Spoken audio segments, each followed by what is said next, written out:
umaabot sa mahigit 427,000 hanggang 430,000 na sasakyan ang dumadaan sa EDSA araw-araw. Ang ng EDSA ay ideal capacity o tamang dami lang ng mga sasakyan na kaya ng EDSA na nasa 250,000. Bawat taon dumadami din yan dahil mas maraming mga bagong sasakyan ang pumapasok naman dito, kaya pasikip ng pasikip lalo na pag rush hour demand dito.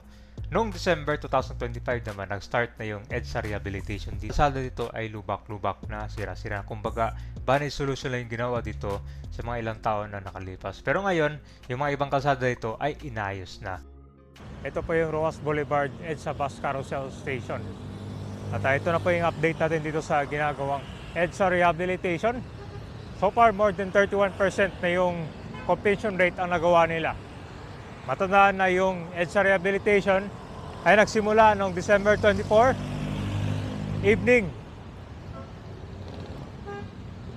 So, nagsimula pa to December 2025 yung EDSA rehabilitation.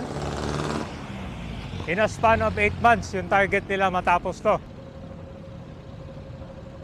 Dito sasakitin ng bus kabayan para maipakita ko sa inyo kung gaano kabilis at effective itong way of commuting. Kaysa magdadala ka ng mga private na sasakyan dyan, di ba? Grabe yung traffic.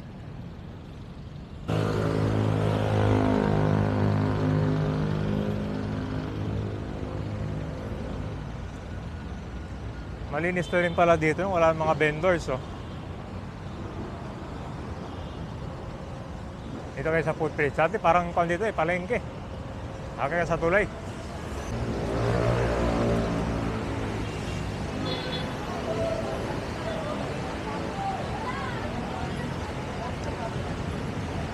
Hindi naman yung traffic ngayon, di ba? Bumper to bumper, oh. Ang mga sa isa bus carousel, meron siyang exclusive bus lane talaga. Dito kayo sasakay, oh.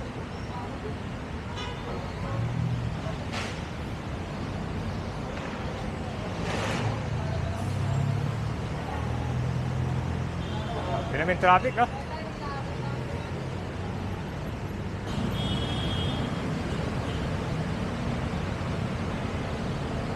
Napakaganda talaga ng kwan dito, no? May traffic dyan, no? Di ba? Maganda talaga mag-get sa bus carousel dito. Dati nabutan ko to yung kwan dito, talagang libre.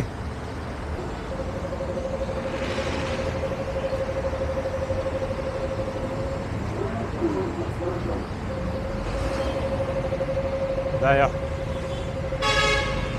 So, monumento. Dito ay sa left.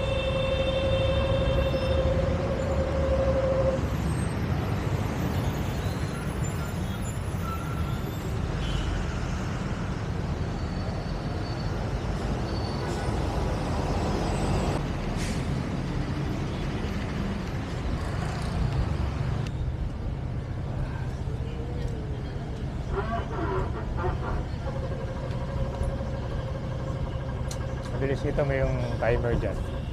Ibig sabihin pa nag-green na yan, pwede na umalis yung bus dito. Tapos doon, may sariling traffic light. Doon na kalsada, bus lane. Ito na pala, oh.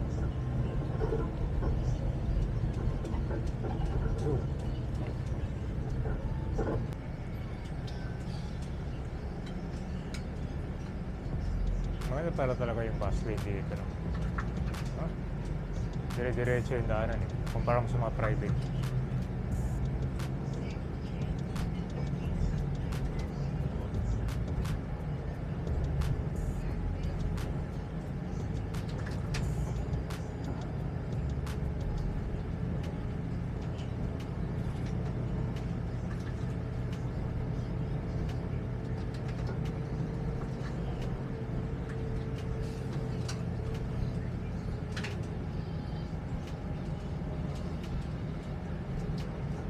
Ito na yung bagong asphalt na kalsada. Mas maganda na siya ngayon, no? Tapos tingnan mo naman sa kanan, difference talaga kapag sumakay kayo ng bus. Unang-una na may exclusive bus lane, mas mabilis, at higit sa lahat, mas makakatipid pa kayo, no? Kumpara mo sa mga private vehicles na dadaan dito sa private na kalsada ng EDSA.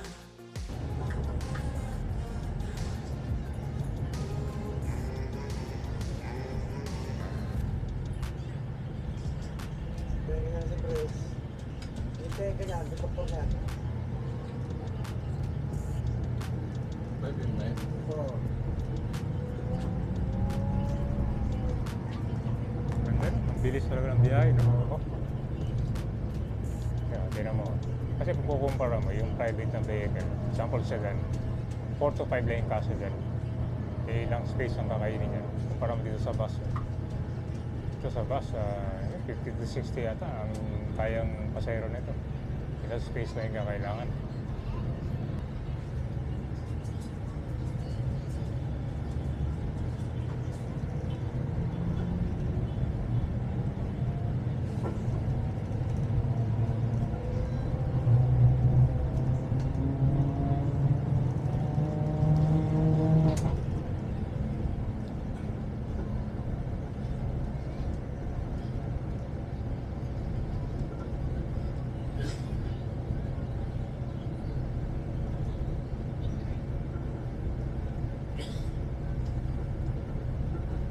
Ganda, ito na yung bagong asphalt. Oh. Halos itong 2 lanes pala yung asphalt, kabila wala pa. Pero ayos, ang ganda, wala nang lubak. Oh.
May mga ibang portion dito sa bus lane ay nakabukas siya, lalo na pagaling ka dun sa Pasay. Pero pagkalampas mo naman, lalo na papunta sa Makati, ito ay exclusive para sa bus lane na yun dito. So, bawal na yung mga private dito kasi pag pumasok kayo, ticket ang labas nyo dyan. So, papunta na tayo ng Guadalupe.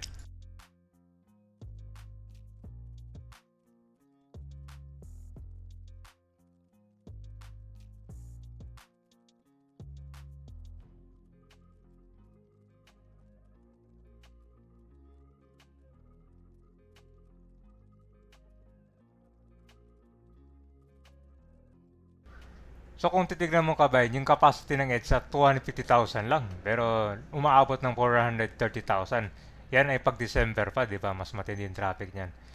So sa mga uri ng mga sakyan na dumadaan nito, may mga private cars. So bumubuo sa humigit kumulang 53% ng kaubuang traffic, yung mga private. Mga motorcycle naman, ito yung pangalawang pinakamarami na nasa 40%. So iba pa, ang natitirang porsyento dito ay syempre yung mga public utility vehicle na tulad ng mga taxi, bus carousel, trucks at UV Express. So di ba? Napaka-konti. Mas marami dito yung private cars at saka mga motorcycle.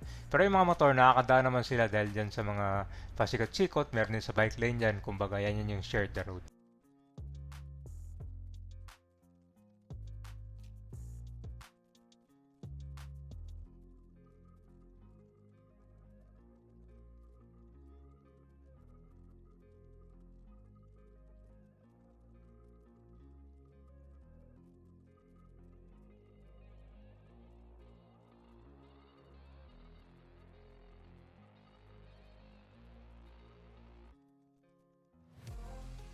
So nandito na tayo sa Guadalupe EDSA bus station.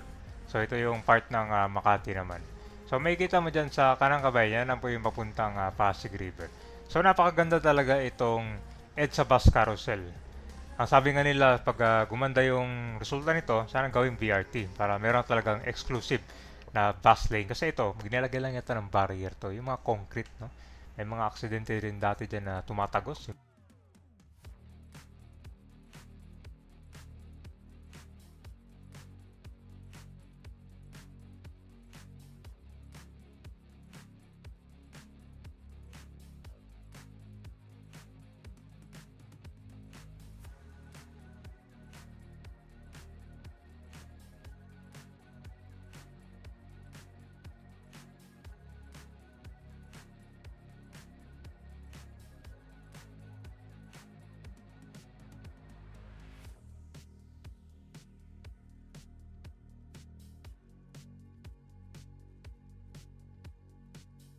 Tatanong, meron pong elevator dito yung paakyat, papunta dito sa EDSA, at saka yung papunta dun sa bangketa. So yan, yan po yung isa sa maganda ito sa station ngayon, may mga elevator.